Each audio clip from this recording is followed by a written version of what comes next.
I'm an old man now. My hands shake when I hold a cup of tea, and my breath gets short when I climb the stairs, But there's one memory, one night, that still feels as sharp as broken glass. And if you stay with me, I'll tell you the moment my life changed forever. Because believe me, kindness doesn't just save lives. Sometimes, it creates them. New York City. People call it the city that never sleeps, but for me, it was a city that simply, never stopped reminding me of everything I didn't have. I was wealthy, successful, respected. But what people didn't see was the emptiness that echoed through my penthouse every night. My wife, Eleanor, and I tried for years to have a child. Doctors, surgeries, prayers, long sigh, tears. Nothing. There were nights I'd find her sitting silently in the dark, holding an old baby blanket she bought when she was young. A future she believed she'd one day hold. But life had other plans. And every time she forced a smile at family gatherings, pretending she was okay. A little part of me died. You would think money fixes everything. But it doesn't fix an aching heart. And if you think that was the worst of it, no. You have no idea what was coming next. It was a stormy night. The kind of night where the rain feels like needles and the air smells like wet steel. I'd stayed late at the office, trying to drown my thoughts in spreadsheets. When I finally left, the streets were almost empty. As I walked down the alley shortcut behind 7th Avenue, something stopped me dead in my tracks.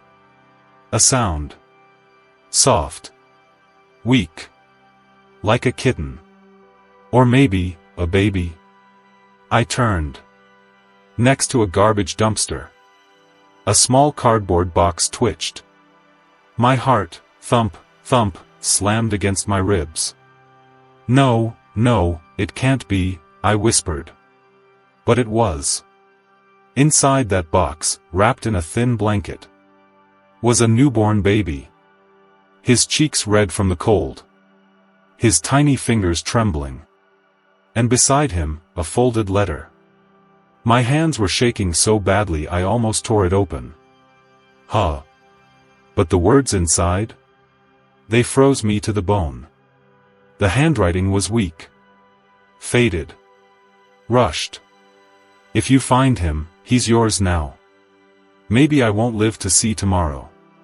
His name is whatever you choose. Just, love him more than I ever could. I felt my knees buckle. Oh God. Not because of the tragedy.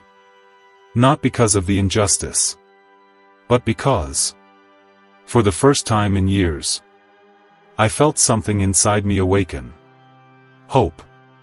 A wild, insane, impossible hope. I lifted the baby. He opened his tiny eyes. And for a second, the whole world stopped. He didn't cry. He didn't scream. He just, looked at me. As if he already knew me. As if he'd been searching for me. I whispered, "It's okay. I've got you now." And that moment defined the next several decades of my life. But trust me, bringing him home, that was just the beginning. I walked through the front door, soaked in rain, clutching the baby against my chest. Eleanor ran toward me. "Devon.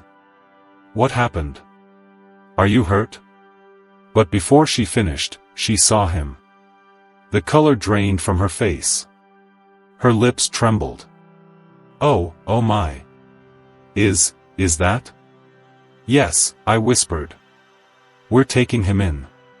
She covered her mouth, tears spilling instantly. I thought she was overwhelmed. But then she grabbed the baby, held him like he was made of crystal. Her voice cracked. "I always knew. God would send someone. I just didn't know he'd send him like this." We named him Alex. And from that night on, our home was no longer empty. It was alive. Alex grew up fast. Too fast, sometimes. He wasn't like other kids. He was gentle. Kind. Always asking questions. Always helping others, even when he barely understood the world himself. But with love comes fear. Every time he sneezed, we panicked. Ugh. Every time he fell, our hearts shattered. Every time he asked, "Why didn't my real mother keep me?" Eleanor cried silently in the kitchen. But I always told him, "Your mother didn't leave you. She saved you. And you saved us." Little did I know. He would save far more than just us. Alex was brilliant. But life has a way of testing good people. At school, kids mocked him for being adopted. Bullies targeted him because he never fought back. One day he came home, his shirt torn, lip bleeding. I felt something dark rise in me. "Who did this to you? Tell me." But Alex shook his head. "It's okay, Dad. Maybe they're hurting too." That boy, always seeing light. That was Alex. Seeing goodness in people who didn't deserve it. Seeing light where others saw darkness. But there comes a day in every good person's life when the world pushes too hard. He was 19. A business partner of mine insulted him in front of a room full of executives. "Why would you trust an alley baby with responsibility?" he laughed. Alex froze. I froze. The room went silent. And for the first time, I saw tears in Alex's eyes. Real tears. That night he told me, "Maybe I'm not meant to be anything." My heart cracked open. "You listen to me, Alex," I said, grabbing his shoulders. "You were abandoned by fate only to be chosen by destiny. Your story didn't start the day you were found. It started the day you decided to rise.